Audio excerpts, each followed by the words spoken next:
दुनिया में कोई अच्छा या बुरा नहीं होता, बस संग अच्छा या बुरा होता है। संग अच्छा मिल गया तो व्यक्ति अच्छा हो गया, संग बुरा मिल गया तो व्यक्ति बुरा हो गया। सत्संग का हमारे जीवन में बहुत प्रभाव डलता है और संतों की तो महिमा दुर्लभ हो, महद संग बड़ा दुर्लभ है, बहुत कठिन है, मिलता नहीं। मिल जाए भाव नहीं बन पाता। पहली बात संत मिलते नहीं, मिल जाए तो भाव नहीं बनता, और भाव बन गया तो फिर अमोघ अमोघ जिमी अमोघ रघुपति कर पाना। यदि हमको संत महापुरुषों का संग कम मिल पाता है तो बाई जी का कहने का मतलब है कि घर में ही सत्संग हो, एक मंडली बना ली जाए, सब भक्त वैष्णवगण ही आएंगे, वो एक सत्संग है, कुसंग तो वहाँ होगा नहीं, दुनिया की चर्चा तो वहाँ होगी नहीं। तो ऐसी स्थिति में महापुरुषों की वाणियों का अध्ययन करें, एक ग्रंथ खोल के पढ़े और जितना वो समझ पाया उसको समझाए और बाकी सब बैठ करके सुने। महापुरुषों का प्रत्यक्ष संग नहीं मिल पा रहा तो उनकी वाणियों का संग, ग्रंथों का संग करें, वो भी सत्संग है। सत का अर्थ होता है परमात्मा, संग का अर्थ होता है आसक्ति। जिस साथ से परमात्मा में आसक्ति हो जाए उसी का नाम है सत्संग। और बिन सत्संग विवेक न होई, राम कृपा बिन सुलभ न सुलभ। गिरिजा संत समागम सब न लाभ कछुआन, बिन हरि कृपा न पाओ गावहि वेद पुराण। इसलिए बाई जी किसी को भी सत्संग देती पहले कहती बाबा के दर्शन कराए हो, संतों से मिलाए हो, प्रणाम कराए हो, उनका आशीर्वाद लिया। संग संत संग बिन भक्ति नहीं होती, चाहे कोई लाख पढ़े पोती। इसलिए जहां भी आपकी आस्था श्रद्धा, जहां भी आप किसी महापुरुष से जुड़े हैं, अधिक से अधिक वहां जाने का प्रयास करें। मंदिर जाने में भले चूक जाओ लेकिन संत के दर्शन में कभी चूकना नहीं चाहिए। मंदिर के भगवान में भी तभी निष्ठा होगी जब हमारी संतों में निष्ठा होगी। संत में निष्ठा होगी तो मंदिर में निष्ठा होगी, संत में निष्ठा होगी तो सेवा में निष्ठा होगी, संत में निष्ठा होगी तो भक्ति में निष्ठा होगी, संत में निष्ठा होगी तो ग्रंथ में तीर्थ में निष्ठा होगी। यदि संत में निष्ठा नहीं, अब भक्ति की बिल्डिंग संत की नींव के ऊपर खड़ी होती है तो नींव ही नहीं है तो बिल्डिंग कैसे खड़ी होगी। इसलिए कहा आदो श्रद्धा ततः साधु संग, आदो श्रद्धा ततो साधु संग। प्रारंभ में श्रद्धा होगी संतों के प्रति, उसके बाद फिर कहा भजन क्रिया अर्थात भक्ति तब ही होगी।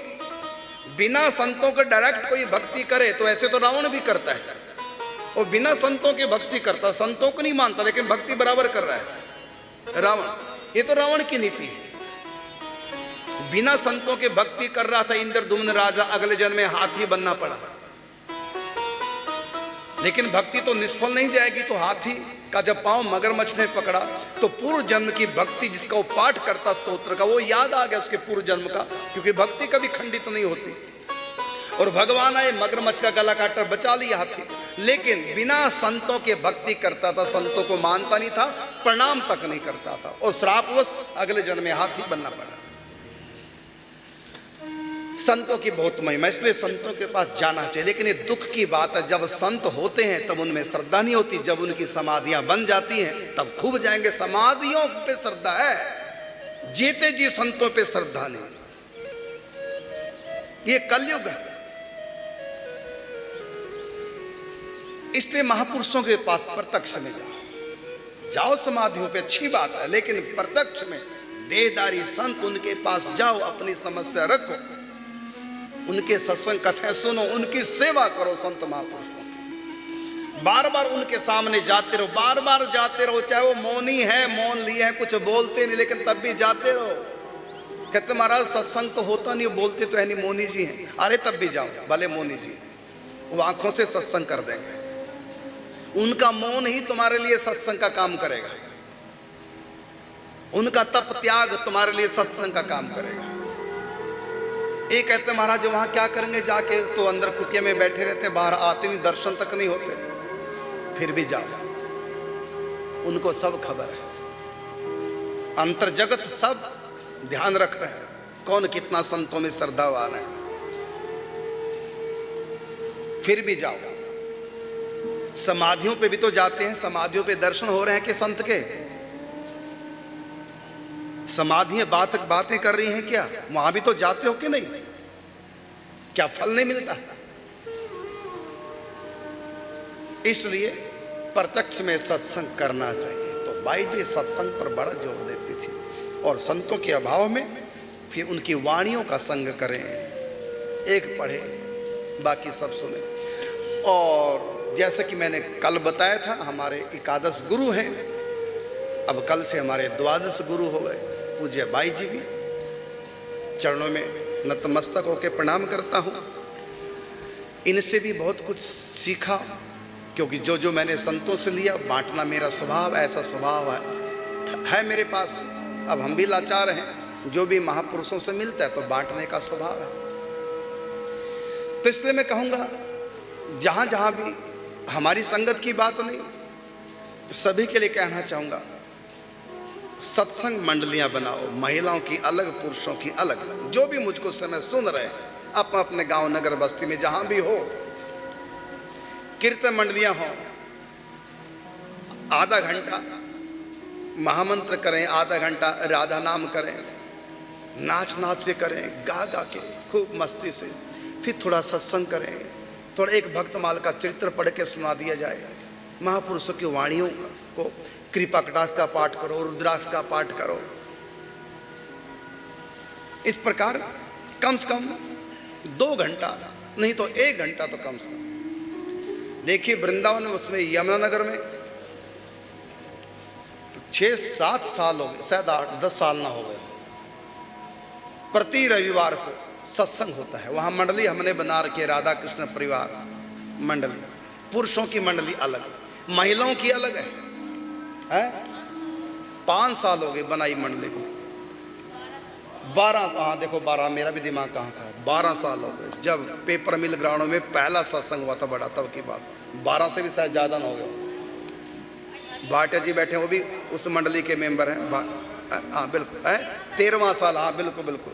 क्योंकि जब बड़ा कार्यक्रम हुआ था यमुनानगर में, पेपर मिल ग्राउंड में, तब बनाई थी। 12 साल हो गए, 12 साल प्रति रविवार, कभी किसी के घर, कभी किसी के घर। ऐसी होता है, राधा नाम का कीर्तन, महामंत्र कीर्तन, युगल मंत्र का कीर्तन, और 1-2 भजन भी गा देते हैं। और फिर कभी बिट्टू जी, कभी कोई हमारे वो कुछ ग्रंथ पढ़ के सुनाते हैं, भक्तमाल का चरित्र सुनाते हैं, फिर खड़े होकर सब महामंत्र कीर्तन। अब 13 साल हो गए यमुनानगर में। और इतना ही नहीं, 30 घरों में प्रतिदिन अखंड महामंत्र कीर्तन चल रहा है। 14 साल, हाँ देखो आप भी गलती कर रहे हैं, तभी तो मेरे को ध्यान है कि हाँ ज़्यादा हो गया। 14 सालों से अखंड कीर्तन, और 30 घरों में हो रहा है। तो ये तो यमुनानगर की बात है।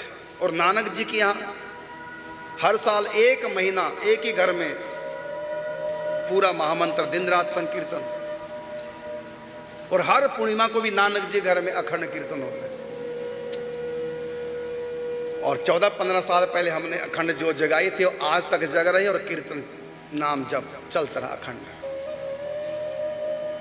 वृंदावन में भी कुछ बाई हैं, उनको हमने नियम दिया अखंड माला का, कि ये माला बंद ना हो, कभी किसी के हाथ में, कभी किसी के हाथ में। और जो माला ले वो मौन होकर माला करे। ये वृंदावन की बात बता रहा हूँ। कालीदाय पे आश्रम, वहाँ बाई हैं 5-4, उनको नियम दे दिया कि माला से जाप करेंगे, अखंड माला दे दी कि माला चलती रहे, और बोलना नहीं जिसके हाथ में माला रहे। यदि बोलना है तो दूसरे को माला दे दो, वो जप करे, तब तक कर लो बात जो करनी। एक माला तो चलनी चाहिए, चलते रहेगी आश्रम में। तो मैं कहना चाहूंगा, ये जो यमुनानगर में चल रहा है, तो यमुना और हिमाचल में भी है। हर एकादशी को, हिमाचल में हर एकादशी को है, हमीरपुर में कभी किसी घर, कभी किसी घर। और इसी प्रकार उत्तराखंड में किच्छा, वहाँ भी नियम दे रखा है। और वहाँ भी कितने सालों से कम शायद 20 साल हो गए होंगे। लेकिन ये 2-4 जगह ही है, ज़्यादा नहीं है। लेकिन मैं अब कहना चाहूँगा, जो मुझको जानते हैं नहीं जानते, जो मुझसे जुड़े चाहे नहीं जुड़े, जो भी मुझको टीवी के माध्यम से देख रहे हैं, वो हमारे शिष्य हैं, चाहे किसी भी के शिष्य हो, तो कोई भी हो, कोई यहाँ भेदभाव नहीं, किसी भी संप्रदाय का कोई क्यों ना, एक मंडली बनाए और उसमें कीर्तन हो, एक भक्तमाल का चरित्र सुना दो पढ़ करके। और मैं इतना भी कहूँगा कि महिलाओं की अलग मंडली हो, पुरुषों के अलग, दोनों के एक साथ नहीं। जैसे यमुनगर में राधा कृष्ण परिवार महिला मंडल अलग है, संकीर्तन मंडल, और राधा कृष्ण परिवार पुरुषों का संकीर्तन मंडल अलग है। वो महिलाओं में करते हैं, वो अलग करते हैं। और अब तो मैं देख रहा हूँ कि प्रति इतवार को नहीं, बल्कि कभी भी हो सकता है, बीच में प्रति रविवार को तो होता ही है, बाकी बीच बीच में भी कोई शादी के नाम से, कोई जन्मदिन के नाम से राधा कृष्ण परिवार का सत्संग करा लेती है। कभी पुरुषों की मंडली, किसी की महिलाओं की मंडली, दोनों चल रही है। तो इसी तर्ज पर मैं कहूँगा पूरे भारत में धर्म का प्रचार प्रसार का इस समय माहौल बना हुआ है। टीवी के माध्यम से भी घर घर में जागृति आ रही है सनातन धर्म की। तो हर मोहल्ले में एक ऐसी मंडली हो महिलाओं की, और कहीं कहीं पुरुषों की हो,